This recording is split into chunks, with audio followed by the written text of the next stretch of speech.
Nebraska Preps post-game with Damon Benning and Jacob Padilla. That's the big voice guy, and I love every bit of it because that means I'm back with my main man, JP, affectionately dubbed Jacob Padilla. That's actually on his government, right? Jacob. Yes. Yeah. Yep. Two syllables, ladies and gentlemen. They don't call him Jake. They don't call him anything but Jacob or JP. Welcome. How are you? I'm doing well. How about you? Oh, fudge. A little sleep deprivation, but we're good, right? I love it. In a good rhythm. We're kind of ramping up, starting to play better. Figured out some things we could potentially, we as in Westside, be getting healthy here in the next couple of weeks. So big x-rays coming up on Thursday just to kind of see where we're at and the risk reward for Mr. Benning. So we feel pretty good. Finally settling in offensively in terms of how we want to play. Probably a good thing considering we got 1 week left of the regular season. Yeah, so. but it's weird, right? I get it. But we kind of, it's been a little makeshift. Yeah. Losing a key cog offensively and defensively meant that everybody kind of had to ramp up one. And we lost the starting corner for the season and had to kind of figure out. We moved Teddy Rizak just 2 games ago to the safety spot. So it's a little like last year where we didn't really start to hit stride until later in the season. We weren't really much to look at. And I know everybody's like, I don't know if they're that good. And sometimes we wonder if we are because we're still a work in progress, but it's all about playing right at the right time as a few of these teams, Grand Island and a couple others are starting to figure out. Yeah. Well, since we're talking about Westside, why don't we just start with that? Because that was clearly the best game of the week there. Westside against Millard South, another case where we were both in the same place at the same time. Yeah. It was a 41-34 overtime win for Westside. I don't know that I'd ever been in person for an overtime game in high school before. That might have been the first one. Yeah, we had a couple of players ask what to do.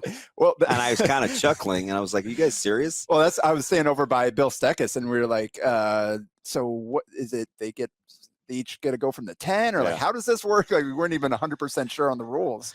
And most recently, the last one that I coached in was against Prep 4 years ago. Where we went for it. We as back then, Omaha North went for it on 4th and goal because we didn't have a place kicker, didn't get it. Prep didn't move the ball and kicked a 17-yard field goal to beat us in overtime in the opener 4 or 5 years ago. So a little familiar, not exactly excited about going there because overtime it's a crapshoot. And it's all about bowing your neck inside the money zone, which is the 10-yard line. Yeah, if you want a full kind of recounting of what happened, I wrote my story up on hailvarsity.com. Which was spectacular, by the way. Very, very thorough. Yeah, that's usually how it ends up going there. And that's why I keep the play-by-play and try to keep my own box score and everything, just so I have some more substance to as opposed to just, oh, this guy made a really cool play, I'm gonna write 300 words about that. And because you know what, that can be misleading. Yeah, exactly. You have to kind of watch how games unfold. That's why I like having huddle for all these teams, because I can actually put style of play, type of runs to the actual stats. And like we talked about back with basketball, that's why I track games the way I do in that way, just to have as much information as I can. But that it was a phenomenal game. And Anthony Rizak again. You guys down right off the bat, 14-0. Millard South comes out. This is the first game I had seen with Cameron Kozel at quarterback for them. And boy, I was impressed. He makes quite a bit of difference for them. But down 14-0, and then you guys kind of settle in there. Anthony Rizak, 89-yard run for a touchdown to even it up at 14-0, and then basically from then on it was back and forth the whole way. You guys get the ball last.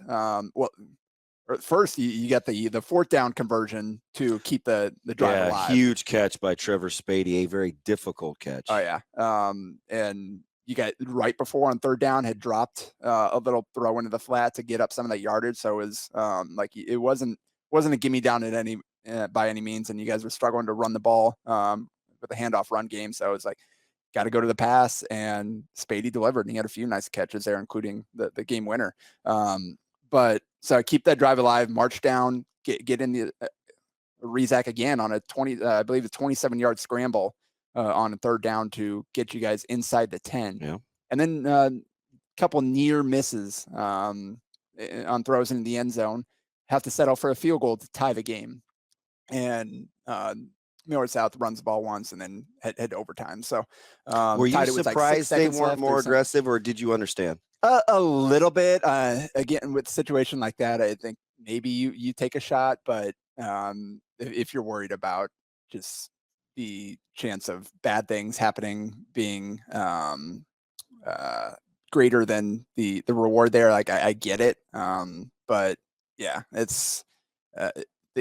mean, there wasn't a great chance there that they were going to be able to march down and score, but yeah, they chose to kind of just run it out and take their chances in overtime, and then they won the coin toss and gave you guys the ball first. Yeah, so that's interesting, right? Because sometimes you kind of wonder. We wanted to defer, ended up winning or losing that toss, and it puts a lot of pressure on your offense to get in the end zone, because with Alvano and McClannon, I mean, two really good place kickers. You got to figure three's a gimme. So it was going to be all about getting touchdowns and not field goal attempts in overtime. And a huge fourth down conversion, a great pitch and catch. The only place Spady could go get it, who was really starting to round himself in a very, very good player and a two-way guy for us, as I'm asking him to play more defense for us now as well. And then, we forced the fourth down from Millard South, and we flush Kozio, who had made plays. How good is he? I mean, let's be honest. The single most impressive play of that game, like the Rizak 89-yard touchdown was nice, but it wasn't defended well, and it was basically just a foot race. The single most impressive play of that game was the scramble. He evaded like 5, 6, 7 different defenders. Three of our best tacklers had succession. Their hands on him. Yeah. Like, it wasn't just like he had their hands on him, broke free, scrambled out to the sideline, chucked it downfield to Gavin Nunnally, caught it, 45-yard gain out at the 1. Like, just unbelievable play. I mean, we had him dead to rights, and that's J.Q. Osler, arguably our best defensive lineman, Nick Englam, a very sure tackler, and Bo Ryan. I mean, those are 3 really good defensive players that Cam, and he shocked me, right? I've seen him. So you watch him play baseball, and it's different, right? Because you can't really tell You can tell athleticism, but you can't really tell athleticism. I mean, he's such a good hitter. I think that's what people are captivated by. But you looked at him in pads, and I had to walk up to him up close, right? I usually like to say hey to the guys, a lot of respect, especially some of the key players. And, Merton, those guys, hello to Rucker, because I've known him for so long.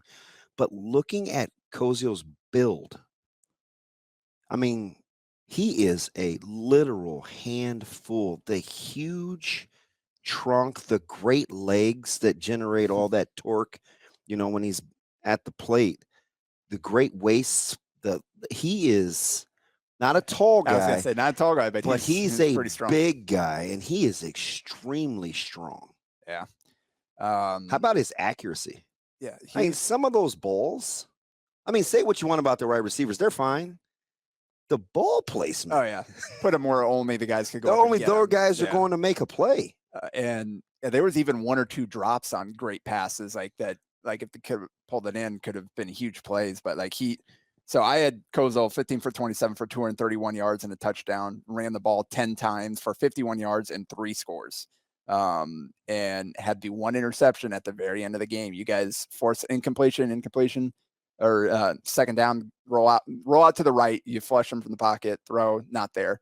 Second down, rolled out again, extended the play, looked like he thought he saw his receiver open in the end zone, but Ty Kiefer kind of hiding behind him, undercut the route and picked off the pass to seal the game. And that's how it ended. Interception in the end zone on, I believe, their second play in overtime for Millard South. So heck of a play. And Kiefer's a great story. Yeah. Guy who's really good player early on in his career, plays as a freshman, really good as a sophomore. got hurt at the end of his sophomore season, ACL tear, then tore it again as a junior.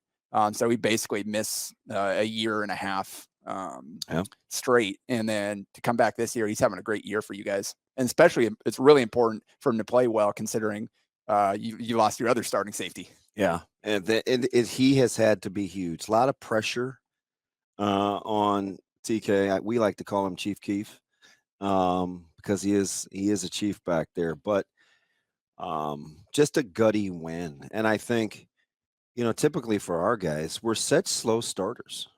And it cost us against North Platte because they were so good possessing the ball. We just didn't get enough opportunities offensively against them. We did get some more opportunities against Millard South because we found a way to settle down defensively after a pretty shaky start. And, we forced a little inefficiency. 15-27 isn't, you're not blown away by it statistically, but he was on a rhythm there where we didn't know if we were going to be able to get stops there those first couple of drives. And we had to make some adjustments on the fly. And Christian Jones and Nick Anglam, all our guys that kind of have to adjust, our adjusters, were really in a bind all game. But Millard South's inability to run the football, I think ultimately was the key. It put a lot of pressure on Koziel and that wide receiving core. And they had some success early on with that running game, especially running a little bit of the kind of option look and with some forward pitching type of stuff. It's hard to handle. Tricky to know where the lot of formations, a lot of motion, and it's a difficult team to defend. And Feller actually had some tough carries early on. He's a tough kid. Like I said, as the game went on, you guys were able to kind of key in on that a little bit and then force more. He's pretty underappreciated. Yeah. He's a good back, runs hard. First guy seldom gets him. He's a good player. Yeah.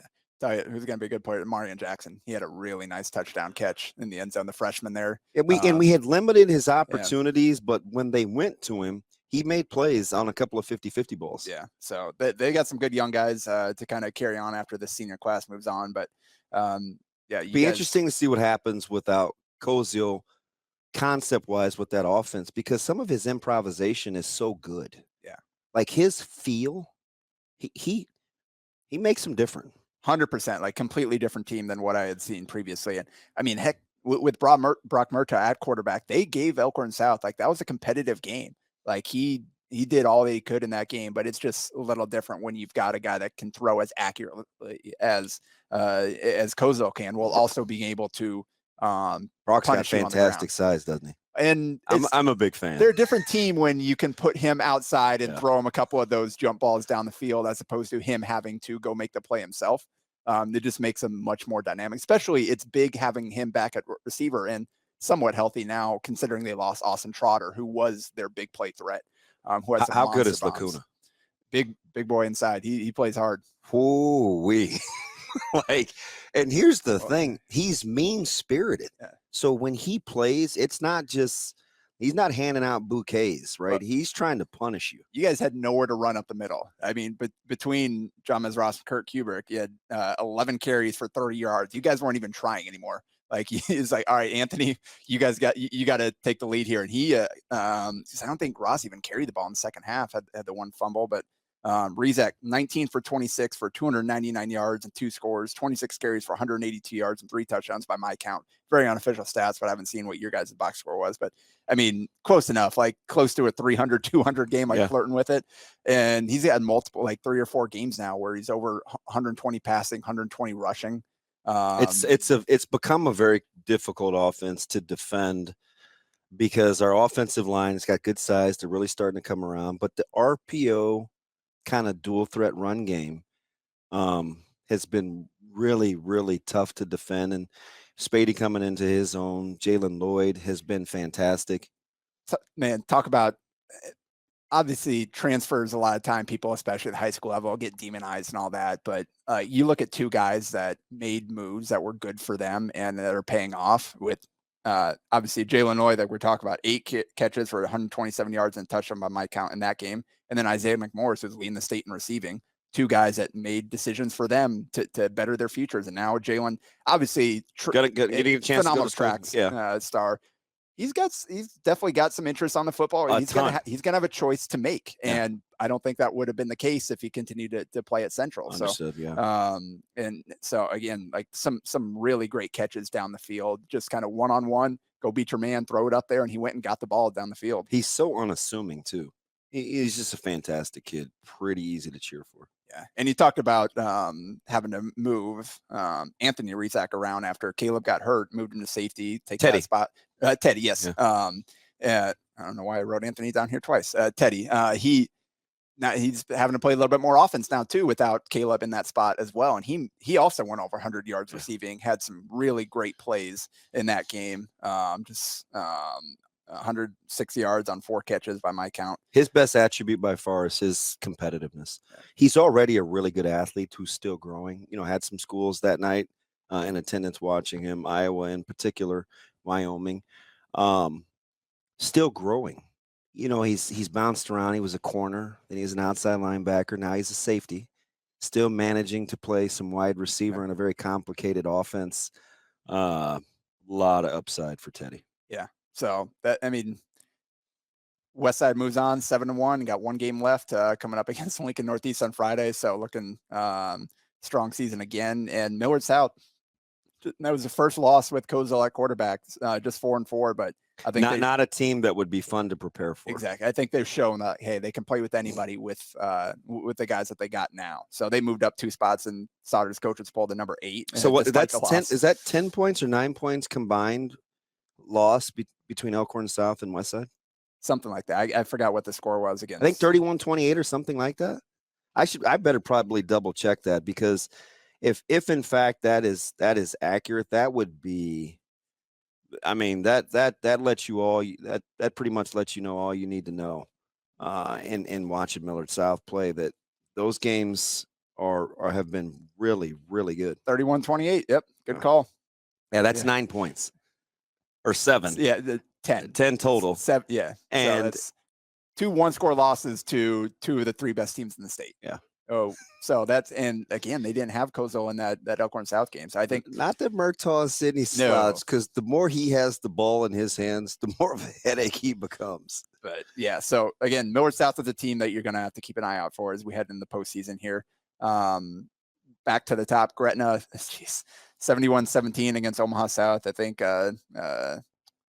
Zane Forrest was done by halftime, 276 yards and 6 touchdowns. Corver Dema, who, congrats, committed to walk on at Nebraska. Heck of a player. 2 sacks and a forced fumble. So again, just continuing to wreak havoc there. And then, credit to Omaha South, they just chuck it all game long. Yeah. They had 2 100-yard receivers in that game. Dylan Sheard had 12 catches for 162 yards. A lot of people around the Metro like him.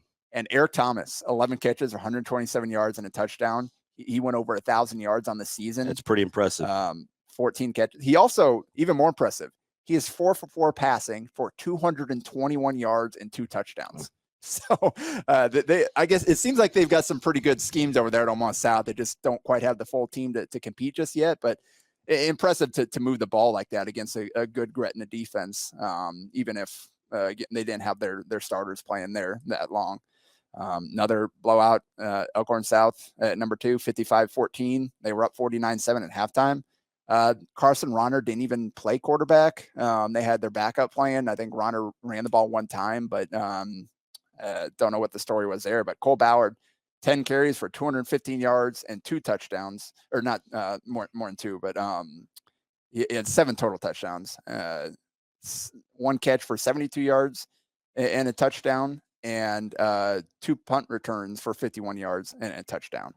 So not bad. His next game here, he'll go over 1,000 yards on the season. He's got 25 touchdowns on the ground and played very few quarters.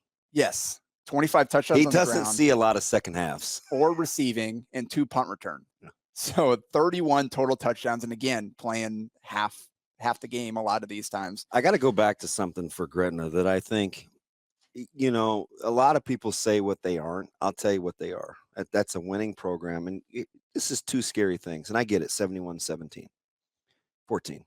At 8 guys carry the ball and 11 different players catch a pass. Yeah. Got a lot of guys. You'd be hard pressed to do that in a practice. No, listen to what I'm telling you. 11 different guys caught balls for Gretna on Friday night. Try that in a practice. When they have 2-3 different guys throw passes during the game as well. Like Alex Wilcoxon did a little bit of everything as backup quarterback, receiver, defender. There's no shame in saying this. And because you know this because I see you all summer. He's like one of my favorite people in the Metro.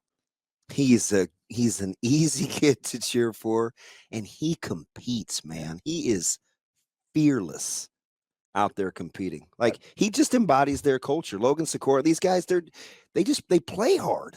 Yeah, part of that Jacobson Craven family over there. That's a lot of good athletes coming out of that family tree over there for Nebraska. But and Isaiah Weber, I don't know how injured he is. We'll see what happens with his health. Because I think they're going to need him. Yeah, because he was really coming into his own. And I think with him, you could argue they're the most complete team in the state. Yeah. Again, Elkhorn South has a claim there. I think you guys have a claim. But those are probably the three that you like their pieces at every level on both sides of the ball.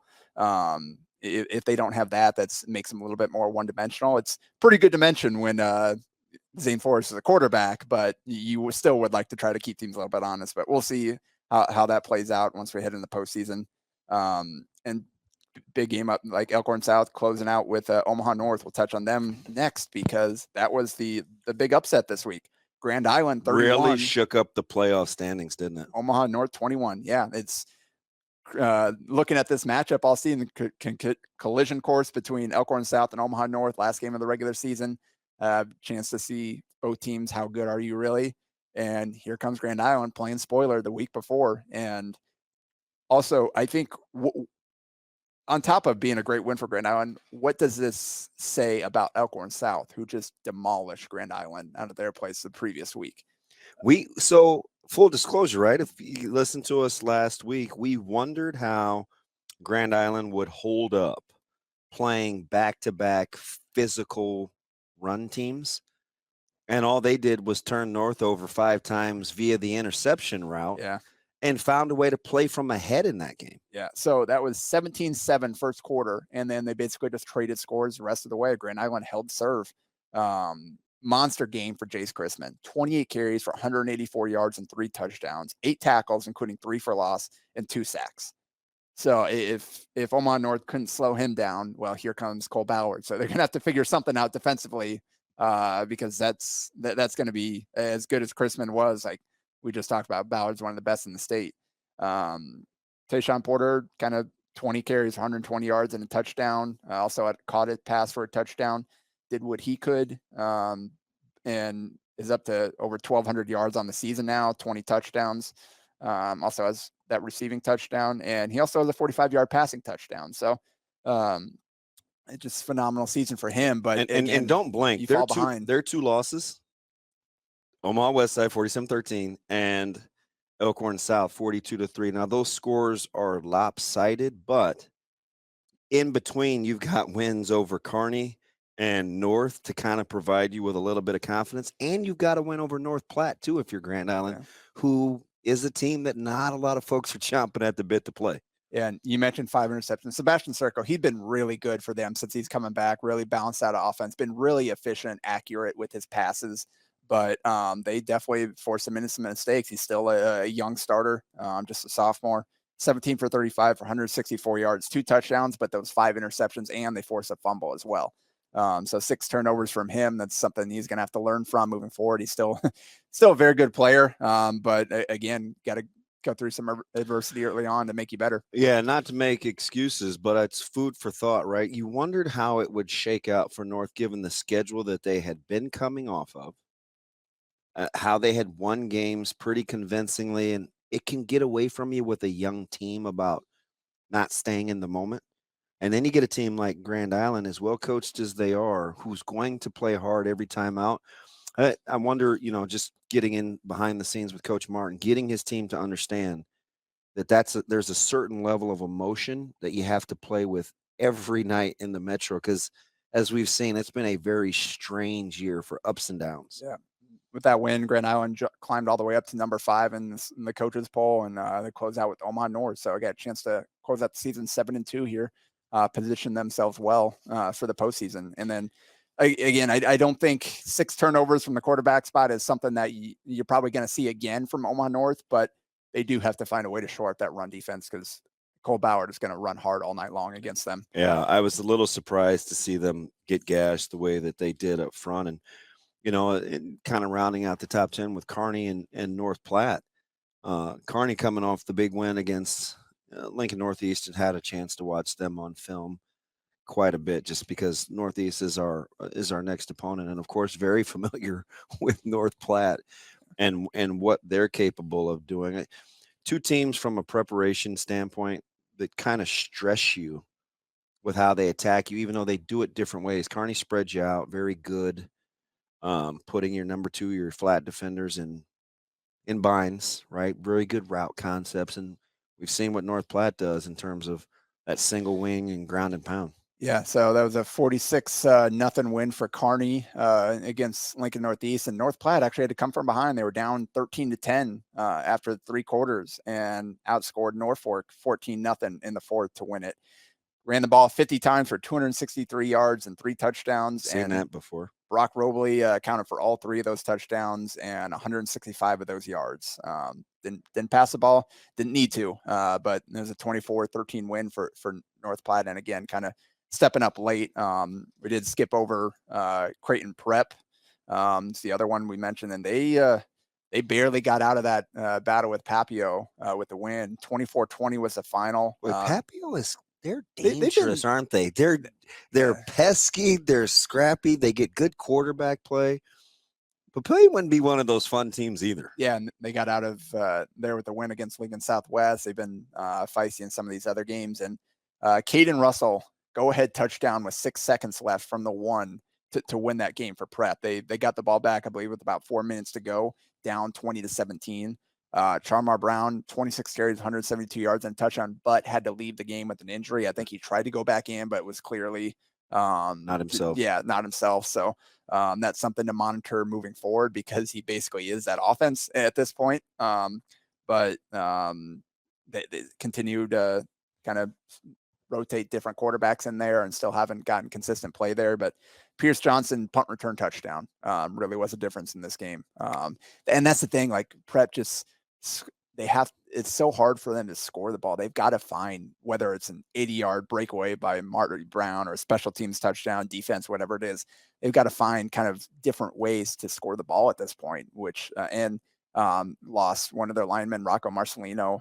He's done for the year, unfortunately, suffered an injury. So Prep's kind of still moving along there, getting these wins, but very battle tested. Yeah. But will it catch up with them? Because they don't get any easy points on offense. Like, it has to be kind of a grinder, and defensively, they don't have a ton of margin for error because this is not the type of offense that wants to play catch up. If you're looking, before we get out of Class A, if you're looking for anybody to put on upset alert, is it Elkhorn South versus North? Is it Bellevue West, who's at Papio La Vista South? And listen, you talk about no love lost between two staffs that do not like one another, Bellevue West and Papio South. That one is kind of interesting to me because Bellevue West struggles at times to stop the run. Devin Jones and the company can be a handful, but Bellevue West coming off the bye. Yeah, and I know Devin didn't play last week for Papio South. Not sure what the story is there. That obviously I think would make a difference for them. Lincoln East at Gretna. Maybe there's something there. Lincoln East coming off a big win. It's such a tough place to play. Yeah. I mean, it's strange how the weather affects that field. If you're a quarterback, you have to be able to cut the wind. You have the wide open south end with very little tree coverage, and the wind just plays differently there. And it's a beautiful facility. Yeah. Couple more shout outs for Isaac Pamaran, sophomore for Papio, at 18 tackles and 13 of them solo and a tackle for loss in that Prep game. Peyton Prestito, 15 carries, 183 yards and a touchdown, 7 tackles on defense. And Coach Williams rolled the dice. He went young. Yeah. And had some guys definitely step up and play well. Millard West knocked off Lincoln Southwest again. That's a good win for Millard West. Puts them squarely in the middle of the playoff hunt in terms of seeding. They held Lincoln Southwest to 7 passing yards on 12 passes, 5 of 12 for 7 yards, and the longest completion was 6 yards. So they had 4 passes for a total of 1 yard. 0 answers for Mr. Williams and Millard West, who had 3 scores. And I flew with a couple guys that were at the Southwest game that have vested interest in Southwest. They called it a bit of a giveaway in terms of that, but there's something about Millard West's resolve that you got to give credit to. It's 23-13 Southwest heading in the fourth, and then Millard West scored twice in the fourth quarter to win it. And like you said, Jackson Williams, Millard West doesn't do max prep, so I don't have numbers, but he's had some monster games this season. He's got to be. I think he finished with 6 for 178 in that one. Not bad. I remember him running all over Millard North on that TV game a couple weeks back. Every time I looked up at the TV, he was running in the end zone. Cal Newell for Lincoln Southwest, 34 carries for 268 yards and 3 touchdowns. He's up to 1,100 yards and 6 touchdowns on the season. He's had a phenomenal season as well. And then another guy for Lincoln Southwest, 55-14 went over Brian Max Butenbach, 16 carries for 270 yards, 4 touchdowns, plus a 27-yard reception, plus 2 punt returns for 38 yards. So just doing a little bit of everything for them. There's a few of the other big performances I saw in Class A. Jumping down to B, continuing the collision course, though, aren't we? Yeah. Omaha Gross had to got to sit at home and watch because of the Buena Vista forfeit. Well, Bennington, they had to go earn it. 21-7 win. I think they needed a game like that. Yeah. I think just to kind of. It had been since Elkhorn where they struggled early in that first half, and then they were dominant in the second half against the Antlers. Got another toughie from another Elkhorn opponent, and this time it was Elkhorn North. Yeah, and Nick Hulbert, again, another big game, over 100 yards on the ground, 2 scores, also caught a pass, 3 passes, one of them was for a touchdown. Trey Bird, 122 yards passing and a score, 94 yards rushing. So kind of the dynamic duo for them again, stepping up. And then Gunnar Lime leading that defensive effort, 13 tackles, an interception, which he returned 38 yards. He's had a really good season. We talked about him on the basketball court. He's a really good athlete in that back end there for a really tough Bennington defense who really, Elkhorn North, 7 points. They forced 3 interceptions from a pretty good quarterback in Josh Basilovic. So, and they held him to just 35 yards rushing as well. And he basically is their offense. So impressive defense performance by Bennington, but the Wolves made them earn it on offense. I think probably the closest game Bennington's had in a while. Like we said, Gross was on bye. Scottsbluff, easy 35-0 over Gehring. Sebastian Boyle, 259 yards on the ground, 4 scores. He's up to nearly 1,200 yards on the season on the ground, 18 touchdowns. That is kind of the one thing, like that they haven't scored as easily as some of these other teams with these lead backs, but he's still churning out the yardage. Braden Stoll, 91 yards and a score on the ground. And the defense, 7 tackles for loss, 2 sacks, 2 interceptions, and held Gehring to 140 total yards of offense. Not bad. I tell you what, and 4 or 5 kind of remain locked. I liked how you tiered Class B a couple weeks ago. It's held true to form, even though we had a couple litmus test games in there. I just couldn't get you to budge. You felt pretty good at how you were kind of locking those tiers in.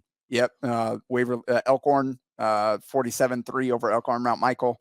They just kind of plug along here. They had the couple of setbacks against tough. So those are good losses. Bennington and Gross early on, so 2 best teams. But here they are. They beat everybody else, and really impressive, looking really impressive heading into the postseason here. And then Waverly, 14-0 over Seward. Not their most impressive win over the last couple of weeks. They've been a little bit more explosive than that offensively, but you pitch a shutout. That's I think coaches will take that any day. Well, and let's jump down to C1 as we're well over the 30-minute mark. Just real quick, Aurora, Pierce, Ashland, Greenwood. Does it take a little convincing to put McCook in that discussion at 8-0? Now you look at the record against some like opponents, it does get my attention a little bit. Are you gonna? This is the hot seat again. Are you going to still tier C1, considering we haven't seen McCook live, or will you budge and take the bait and move them up a tier? That was an impressive win for Yes, them it last week was. to improve to 8-0. Yes, it was. But only one team has Carlos Colazo. Yeah, and that would be the number one team in C1. Yeah. So I still feel good about kind of Aurora there, and then Pierce with that quarterback receiver duo with Schulting and Bramer there at 2. I think McCook is very, very clearly established themselves right there, though, in that next group. They'll be a contender in that class. Well, the seedings will be interesting in C1. Yeah. And we'll see kind of here as we wrap up the last week of the regular season. Jumping down a little further, we've already started the postseason for the lower classes there in the 8-man. I kind of like that, though. Looking at those playoffs that start this week, the number 1 seeds and the way they split this up, the first round they do 2 16-team brackets. For the first round, go west and east, and then winners advance, and then they kind of jumble up the bracket from there. And the 1 seeds in D1 this year, North Platte, St. Platts at 8-0. They'll face Elkhorn Valley in the first round, and then Laurel Concord Coleridge also at 8-0. And they'll face Meade in the first round. The 2 seeds are Riverside at 7-1 against 15 Maxwell. I think Stanton gets the other one, right? 8-0 against Pender. And then the 3 seeds are Neela Oakdale at 7-1 against Cambridge, and Cross County 8-0 against Weeping Water. So anything jump out to you from Cross County? It's the team to keep an eye on. Well coached, very experienced, expected to be here. Cross County is a very dangerous 3, in my opinion. I've seen them a couple of times. They have my attention. Made a good run last year. Got some good athletes for sure. And it's all of a sudden become a tough place to play too. A very raucous crowd. That, the admin love sports. They got a great young coach who is, he just oozes energy. That Cross County has been quietly. It was a nice story last year, but they're like, hey, listen, we're not done. Yeah. And Sauter's coaches poll, North Platte St. Pat's is number 1. Cross County is number 2. Neely Oakdale 3 and Stanton 4. Laurel Concord Coleridge 5. So those are the top 5 ranked teams, and they're all in the top 3 seeds there. And quickly in D2, the 1 seeds are Hitchcock County at 8-0 against Maywood Hayes Center, and Howes Dodge. We know about them, 8-0. A absolute juggernaut is Howes Dodge. And they are the number 1 team in the coaches poll. Hitchcock County's number 2. So looking at the 2 seeds they're just so good up front. Yeah, and they got some key guys back from last year's run. Can run the heck out of the ball. Yeah. And then Sandhill Stedford at 7-1 is a 2 seed against Hyannis, and Wynot at 7-1 is the other 2 seed against Winside. So those are kind of the top seeds there in D2, and those playoffs start on Thursday. Hard to believe postseason's already here. Yeah, and you know what? We're absolutely ready. We will. We'll be back. We're going for Monday, right? Yes, we should be Monday next week. Day off for Nebraska, coming off the bye week. We can do the interviews for the coaches. The pressures will be Tuesday. So I think we feel good about that, right? Should be, yeah. All right, we'll keep you tuned in. That's only one place to get all your high school needs. That is Nebraska Preps postgame. That's my man Jacob Padilla. I am Old DB. We'll be back next week.